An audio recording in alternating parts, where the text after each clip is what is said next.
Everyone, welcome back to my YouTube channel exceptional इंसान। कैसे हो आप सभी? आई होप आप सब बढ़िया होंगे। तैयारी आपकी अच्छी चल रही होगी। आरआरबी पीओ के भी जिनका सिलेक्शन हो गया था उनके मेल्स आने लग गए हैं, तो कॉन्ग्रेचुलेशंस।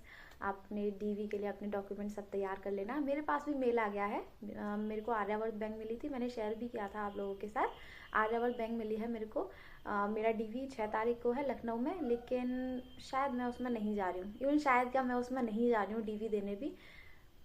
मेरे कुछ पर्सनल रीजंस हैं नहीं जाने के।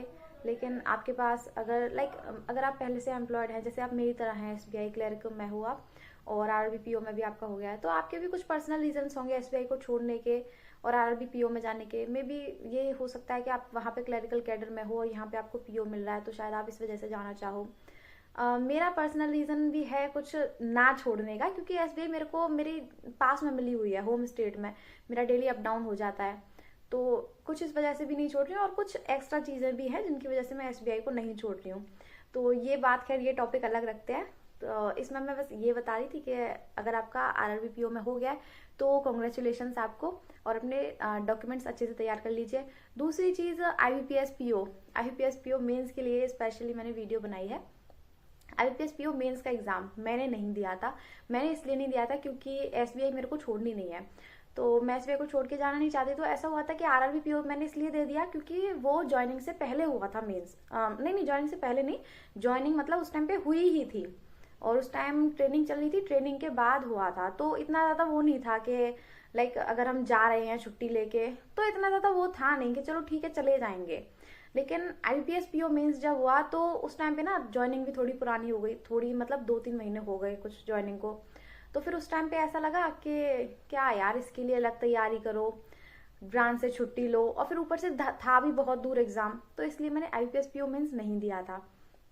फिर दूसरा रीज़न ये भी था कि अगर इंटरव्यू होता, मेंस मान लो मेरा पहले हो गया होता, मेंस अगर हमारा पहले हो गया होता और इंटरव्यू अगर होता, तो इंटरव्यू देने तो एक बार को चली भी जाती। फिर ये भी चीज़ आ गई बीच में कि पहले मेंस का एग्जाम देने जाओ छुट्टी लेके, फिर उसके बाद इंटरव्यू देने जाओ, तो ये सारी चीज़ें बीच में पड़ रही थी। और फिर उसके बाद भी मेरे को ज्वाइन नहीं करना, तो इसलिए मैंने आईपीएस पीओ मेंस नहीं दिया था। लेकिन जिन्होंने आईपीएस पीओ मेंस दिया उनसे मेरी बात हुई, काफ़ी लोगों से बात हुई मेरी। तो इस बार ना ये चीज़ है कि कट ऑफ कितनी जाएगी, क्योंकि पिछली बार ना देखो बहुत सारी चीज़ें मैटर कर रही हैं इस बार। पहली चीज़ तो ये कि एग्ज़ाम का जो लेवल था, है ना। दूसरी चीज़ वैकेंसी। ये दोनों चीज़ ये दोनों चीज़ हैं जो कि बहुत ज़्यादा मैटर कर रही हैं कट ऑफ के लिए। और एक और चीज़ जिसके लिए बहुत सारे एस्पिरेंट्स परेशान हैं कि कब आएगा रिजल्ट इसका। तो अगर हम ये बोलें कि बहुत ज़्यादा लेट हो रहा है, तो ये कहना तो गलत है कि लेट हो रहा है, क्योंकि अगर हम पिछली साल से कंपेयर करें, इसको लास्ट ईयर से कंपेयर करें, तो ये लेट नहीं है। लास्ट ईयर मेंस होने के 86 डेज बाद रिजल्ट आया था। आईपीएस पीओ मेंस हुआ था 5 नवंबर को शायद, और रिजल्ट आया था 30 जनवरी को। तो सोचो, नवंबर का पूरा महीना गया, दिसंबर का गया, और मुझ जनवरी का भी गया, तो ये 3 महीने चले गए, उसके बाद रिजल्ट आया था। तो ये चीज बोलना तो गलत है कि लेट आ रहा है। आईपीएस ने ये चीज अपनी एक तरीके से आदत बना ली है कि उसको लेट ही रिजल्ट देना है। तो ये हम बोल सकते हैं कि हाँ, जनवरी के एंड तक आ जाएगा रिजल्ट, क्योंकि नेक्स्ट मंथ से फिर इंटरव्यू चालू है। तो ज्यादा इसमें तो खैर परेशान होने वाली बात है नहीं कि जनवरी के एंड तक रिजल्ट आ ही जाएगा। और 23 तारीख आज हो गई है, तो 30 जनवरी तक आ जाना चाहिए रिजल्ट। इससे ज़्यादा लेट नहीं होगा। आई डोंट थिंक कि इससे ज़्यादा रिजल्ट लेट होगा। ठीक है, अब नेक्स्ट चीज़ आती है कट ऑफ, कि इसकी कट ऑफ क्या रह सकती है। तो कट ऑफ का ना, मेरे को देखो, जैसा कि मैंने बताया आपको, 2 चीज़ें, कि पहला लेवल और दूसरा वैकेंसी। तो जैसे वैकेंसी जो है वो पिछली साल से काफ़ी ज़्यादा है, बहुत ज़्यादा वैकेंसी हुई है। और इसके अलावा भी जब नोटिफिकेशन आया था उसके बाद भी आई थिंक बढ़ी थी वैकेंसीज, है ना। तो पहली चीज़ तो ये मैटर कर रही है। दूसरी चीज़ ये कि पिछली बार जब एग्जाम आया था तो सेक्शनल कट ऑफ भी कितनी कम गई थी। पिछली बार आई थिंक करंट अफेयर्स की कट ऑफ 2.5 थी शायद, 2.5 या 3 ऐसी कुछ थी, मेरे को ध्यान नहीं है। मतलब यह है कि एक सेक्शन की कट ऑफ बहुत कम जा रही थी। क्वांट में भी करना, क्वेश्चंस को करना कितना मुश्किल हो, नहीं सॉरी, क्वांट तो ठीक थी, लेकिन इसके अलावा जो और सेक्शंस थे, क्वांट का तो अच्छा आया था पिछली बार, मेरे को ध्यान है। क्वांट का मैंने भी किया था क्योंकि मेरे उसमें 30-32 अराउंड मार्क्स थे। 32.75, उसकी मैंने वीडियो भी आपके साथ शेयर करी थी। तो क्वांट तो अच्छा था, डुएबल था, लेकिन बाकी सेक्शंस जो थे उसमें डुएबल नहीं थे।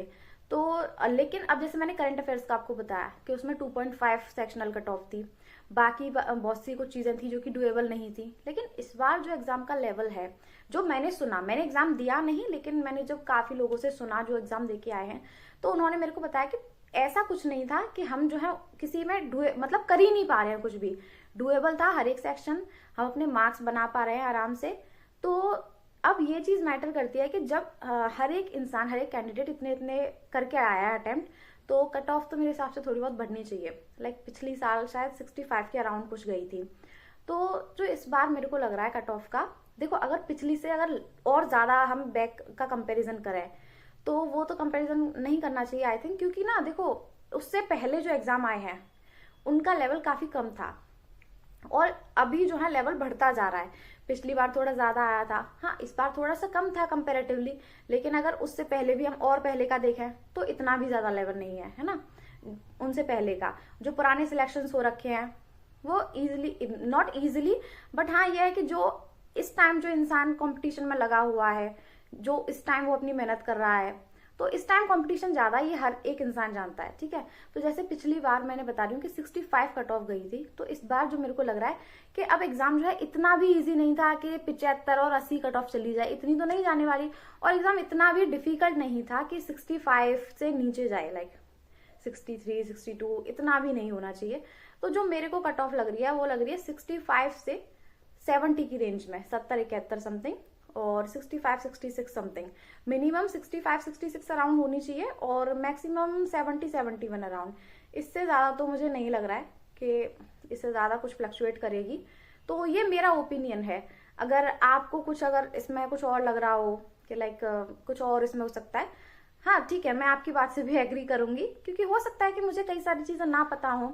तो आप अपने व्यूज़ दीजिए, ये मैंने अपना व्यू दिया कि मुझे इतना लग रहा है कट ऑफ। तो आपके जो भी व्यूज़ हैं, आपका ओपिनियन है कितनी कट ऑफ होनी चाहिए, कितना क्या होना चाहिए। तो अपना एक चीज़ इसमें ये भी तो हो जाती है ना कि ये हमारी जो कट ऑफ जाती है IBPS की, वो ऑल इंडिया लेवल पे जाती है। RRB में तो सेक्शनल स्टेट के हिसाब से जाती है, तो अब ऑल इंडिया लेवल पे जा रही है, तो फिर मुझे नहीं लगता कि इसमें कुछ और फ्लक्चुएशंस होगा। तो ये मेरा ओपिनियन था। बाकी आपका क्या ओपिनियन है, क्या व्यूज़ हैं आपके कट ऑफ के रिगार्डिंग, वो आप अपने मेरे को कमेंट सेक्शन में बताइएगा। और अगर प्रिपरेशन के रिगार्डिंग कोई डाउट हो तो आप मेरे से टेलीग्राम पे कांटेक्ट कर सकते हो। टेलीग्राम की लिंक मैं डिस्क्रिप्शन बॉक्स में डाल दूंगी। और आपको आपके आगे के एग्जाम्स के लिए all the very best. SBI के लिए स्ट्रेटजी मैंने डाल दी है अपने यूट्यूब पे, तो आप वहाँ से देख सकते हो कि कैसे आपको कैसे मॉक्स अटेम्प्ट करने हैं, कितने डेली करने हैं। ये जो 30-35 दिन का मैंने पूरा डाला हुआ है स्ट्रेटजी, तो वो आप देख सकते हो। बाकी यहीं पे मैं अपना वीडियो एंड करती हूँ। All the very best, thank you, bye bye, take care.